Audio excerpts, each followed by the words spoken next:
బైబిల్లో వేరు వేరు పేర్లతో పిలువబడింది. And if you read in Jeremiah chapter 30, it is known as the time of Jacob's trouble. యాకోబు యొక్క శ్రమ దినమని ఇర్మియా గ్రంథం 30 అధ్యాయంలో ఈ మాట చదువుతాం. Why? ఎందుకు? The people of Jacob, the Israelites and the Jewish people will be subjected to maximum trouble. అంటే యాకోబు యొక్క సంతతి అంటే ఇశ్రాయేలు ప్రజల వారిని ఎంతో ఎక్కువగా హింస పెట్టబడతారు ఆ సమయంలో. Another name is, ఇంకొక పేరు it ఏంటంటే is known as the 70th week of Daniel. దానియేలు 70వ వారం అంటారు. So different names are given for the 7 years tribulation period. ఆ 7 సంవత్సరాల శ్రమల కాలానికి వేరు వేరు పేర్లు ఇవ్వబడ్డాయి. So what will happen on the earth? ఈ భూమి మీద ఏమేమి జరగబోతుంది? We will not be there. మనం ఉన్నాం కానీ Where we will be? మనం ఎక్కడ ఉంటాం? ఎక్కడ ఉంటాం? కొనిపోబడదు. We will be in the middle. మనం మధ్యాకాశంలో ఉంటాం. And here on the earth, ఈ భూమి మీద and the 7 seals. 7 ముద్రలు, Then after that 7 trumpets. దాని తర్వాత 7 బూరలు, And after that 7 vials of wrath. తర్వాత 7 ఉగ్రత పాత్రలు. All these things they will be taking place. ఇవన్నీ కూడా జరుగుతూ ఉంటాయి. The whole world will be under the control of under the world ruler.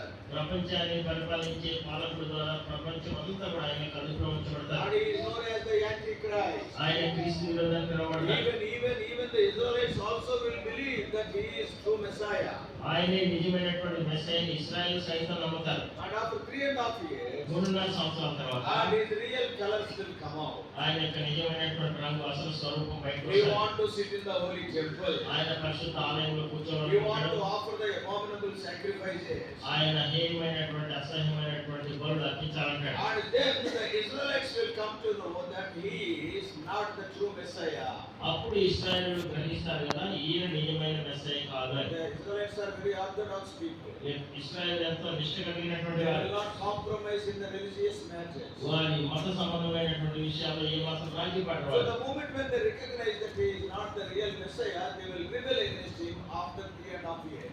ఆయన నిజమైనటువంటి మెస్సయ్య కాదు అని వాళ్ళు ఎప్పుడైతే గ్రహిస్తారో ఆ 3.5 సంవత్సరాల తర్వాత వారు ఆయన మీద తిరుగుబాటు చేస్తారు. Because they rebel, the tribulation, the Antichrist will increase, and that's why the second 3.5 years is known as Great Tribulation. ఆయన మీద తిరుగుబాటు చేస్తారు కాబట్టి అందుకే ఆయన ఏం చేస్తారంటే ఈ శ్రమను ఇంకా ఎక్కువగా చేస్తాడు. అందుకే మిగిలినటువంటి 3.5 సంవత్సరాల కాలాన్ని ఏమంటారంటే మహాశ్రమల కాలం అంటారు. But what will happen in the middle? అయితే మధ్యాకాశంలో ఏం జరుగుతుంది? 3 things will happen in the Yes. first 7 years. ఈ 7 సంవత్సరాల కాలంలో 3 సంగతులు జరుగుతాయి. Number 1, మొట్టమొదటి believers' judgment. విశ్వాసుల తీర్పు.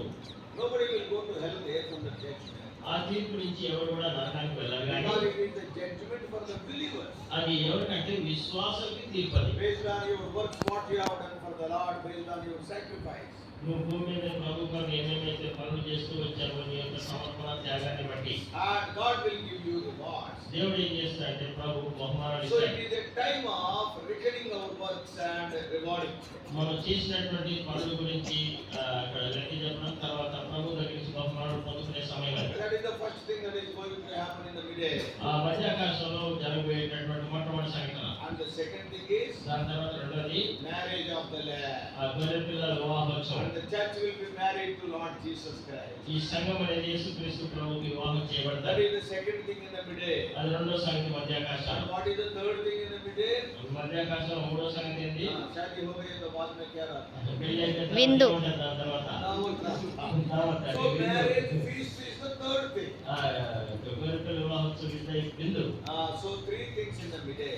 ఆ యొక్క మధ్యాకాశం 3 సంగతులు. During that 7 years period. ఆ 7 సంవత్సరాల కాలంలో On the earth tribulation and great tribulation. భూమి మీద ఏమో శ్రమలు మహాశ్రమలు. But in the middle, మధ్యాకాశంలో you and I, నీవు నేను believers' judgment and marriage of the Lamb and marriage supper of the Lamb. అక్కడ చూస్తూ వచ్చినట్లయితే విశ్వాసం తీర్పు ఉంటుంది. తర్వాత గొర్రె పిల్ల తర్వాత చూస్తే ప్రేమ పెళ్లి ఉంటుంది. తర్వాత వివాహం ఉంటుంది. తర్వాత చూస్తే ప్రేమ విందు. పెళ్లి ముందే విందు తినేసి పెళ్లి టైంలో missing. Right. Now, these 3 things in the middle. మధ్యాకాశంలో ఈ 3 సంగతులు ఉంటాయి. And after that, దాని తర్వాత Lord Jesus Christ will come to the earth in the Mount of Olives. That is the second part of his second coming. యేసుక్రీస్తు ప్రభు ఏం చేస్తారంటే ఒలివల కొండ మీదకి వస్తాడు. యేసు ప్రభు రెండో రాకడలో రెండో భాగమని. And at that time, ఆ సమయంలో the Antichrist bears up all the armies of the world, and he will raise against ఈ క్రీస్తు విరోధి సర్వలోకంలో ఉండేటటువంటి దేశాల సైన్యాన్ని అంతటినీ సమకూర్చుకొని ఇశ్రాయేలు మీదకి యుద్ధానికి వస్తాడు. All those things we can see in detail. ఇవన్నిటిని కూడా మనం వివరంగా చూడొచ్చు.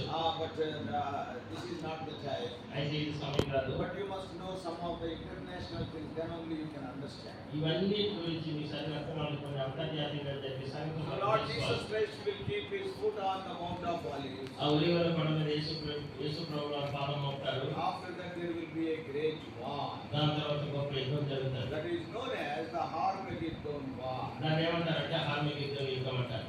Why is that name? ఎందుకు ఆ పేరు? Because the war will take place in a place called Megiddo. Megiddo అనేటటువంటి ప్రదేశంలో ఆ యొక్క యుద్ధం జరగబోతుంది. Where is Megiddo? ఎక్కడుంది ఆ Megiddo? Where is that Megiddo? ఎక్కడుంది ఆ మెగిద్దో అనేది? Megiddo is in the land of Israel in Jezreel Valley. Israel లోయలో ఇస్రాయల్ దేశంలో ఆ యొక్క మెగిద్దో అనే ప్రదేశం ఉంది. సరే కొంచెం టైం పడుతుంది చెప్పేస్తాను కనుక. Suppose if you go to Israel today, నేటి దినాన్ని మీరు ఇస్రాయల్ దేశం వెళ్తే there is one mountain that is known as the Mount Tabor. తాబోరు కొండ ఒక కొండ ఉంది అక్కడ. What is the importance of Mount Tabor? ఏంటి తాబోరు కొండ యొక్క ప్రాముఖ్యత ఏంటి? Tabor. Tabor. What is the importance of the mountain Tabor? ఏంటి ఆ యొక్క తాబోరు కొండ ప్రాముఖ్యత ఏంటి? It is the Mount of Transfiguration. అది రూపాంతర కొండ అది. Lord Jesus Christ and Moses and Elijah appeared on that mount. It is a very steep mountain. అది ఎంతో నిటారుగా ఉండేటటువంటి కొండ అది. అక్కడ ఆ యొక్క రూపాంతర కొండ మీద యేసుక్రీస్తు ప్రభువు తర్వాత మోషే ఏలియా అక్కడ ప్రత్యక్షమవుతారు. And that is Mount Tabor. ఆ తాబోరు కొండ అది. If you want to go to Mount Tabor, తాబోరు కొండకు మీరు వెళ్ళాలంటే 5 నిమిషాలు ఎక్కువైనా కానీ మీరు ఈ అడ్డాలు మీరు చెరువులో దూకాలి కదా ఎత్తుకొని బయటికి రావాలి. So if you want to go to Mount Tabor, it is a very steep mountain. ఆ తాబోరు కొండ మీదకి వెళ్ళాలంటే అది ఎంతో నిటారుగా ఉండేటటువంటిది. And there is a village at the foot of that mountain. ఆ కొండ అడుగు భాగం ఒక గ్రామం ఉంది. Its name of the village is Deborah. దెబోరియా ఆ గ్రామం పేరు. Why Deborah? ఎందుకు దెబోరియా అని? Because the history says Deborah was judging there and she is almost from that place. In her honor, the name of the village is kept as Deborah. Deborah అనేటటువంటి ఆమె అక్కడ కూర్చొని న్యాయాధిపతిగా ఉన్నారు, తీర్పు తీరుస్తూ వచ్చింది.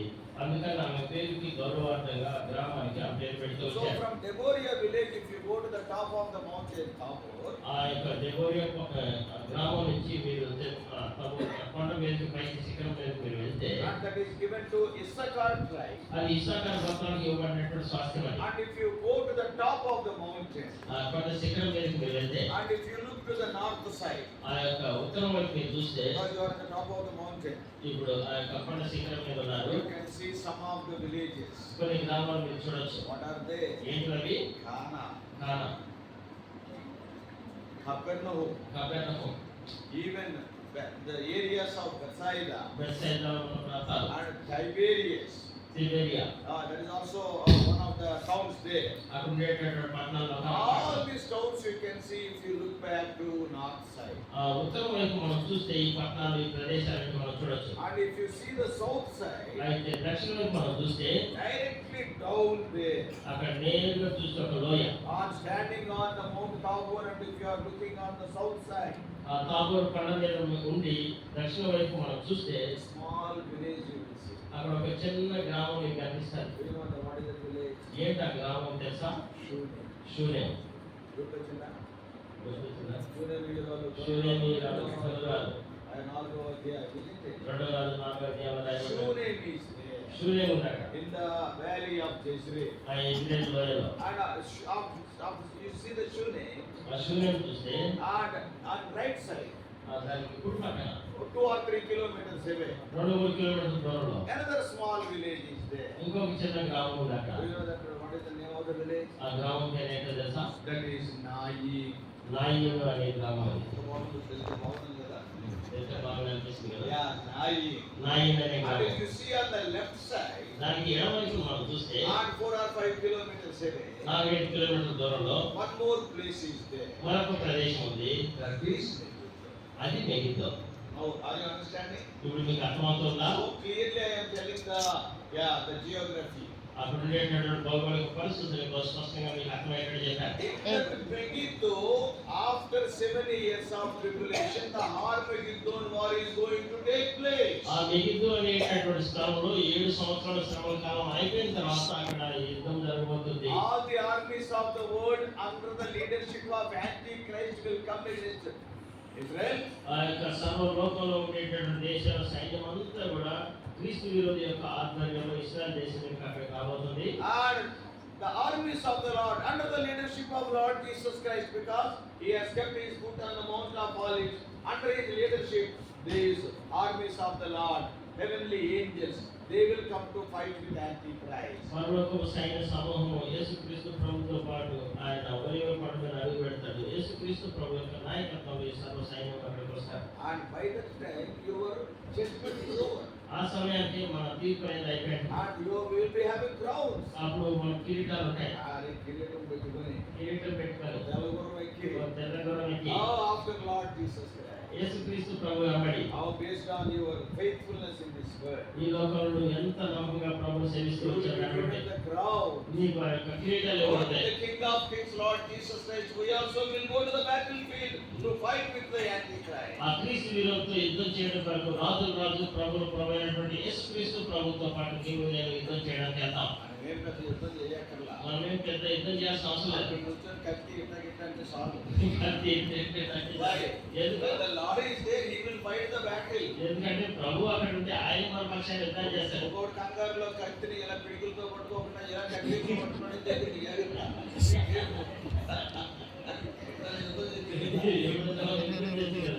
ఆయన పట్టుకునే బదులు పిడిని పట్టుకునే బదులు కత్తిని పట్టుకుంటే దిగుతుంది. So, we also will be there in that army of the Lord. మనం కూడా ఆ యొక్క ప్రభు యొక్క సైన్యంతో పాటు మనం ఉంటాం. After that Armageddon, యుద్ధం యుద్ధం తర్వాత 1000 years reign will start. 1000 సంవత్సరాల పరిపాలన ప్రారంభమవుతుంది. Lord Jesus Christ will be in Jerusalem. Jerusalem is the headquarters for the whole world. యేసుక్రీస్తు ప్రభువు వారు యెరూషలేములో ఉంటారు. యెరూషలేము సర్వ లోకానికి అది ముఖ్య పట్టణమై ఉంటుంది. And you and I who are overcomers, నీవు నేను ఎవరైతే జయించిన వారంగా not ఉంటామో every believer, ప్రతి విశ్వాసి కాదు, really overcomer will rule.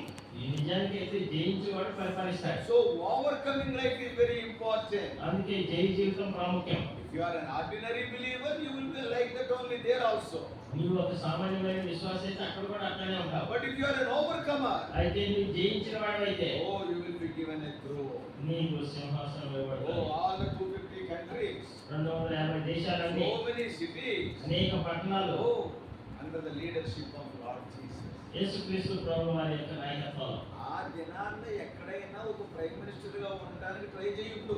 ఆ దినాన్ని ఎక్కడైనా ఒక దేశానికి ప్రధానమంత్రిగా ఉండడానికి ఇప్పుడు ప్రయత్నం ఓ, చేయి. నేను ఇన్ని చోట్లకి వెళ్ళగలుగుతున్నాను తెలుసా? నేను ఇన్ని చోట్లకి ఎందుకు పోతున్నాను తెలుసా? కనీసం ఆయన రాజ్యంలో municipal councillor post, panchayat member post దొరుకుతుంది. ఆయన రాజ్యంలో ఎక్కడైనా మున్సిపల్ కౌన్సిలర్ లేకపోతే పంచాయతీ వార్డు మెంబర్ పోస్ట్ అన్న దొరకపోతున్నాయి. Overcoming life. జయ జీవితం So many posts will be there. అనేకమైనటువంటి పోస్టులు ఉంటాయి And కదా. the whole world will be under the control of Lord Jesus. ఎందుకంటే సర్వలోకం యేసుక్రీస్తు ప్రభువు వారి కార్యంలో ఉంటది. That is what John is writing. అదే యోహాను రాస్తున్నాడు. He has lifted us up ఆయన మనల్ని పైకి లేవనెత్తాడు. from the earth to the throne. ఆయన మనం ఏం చేశాడు?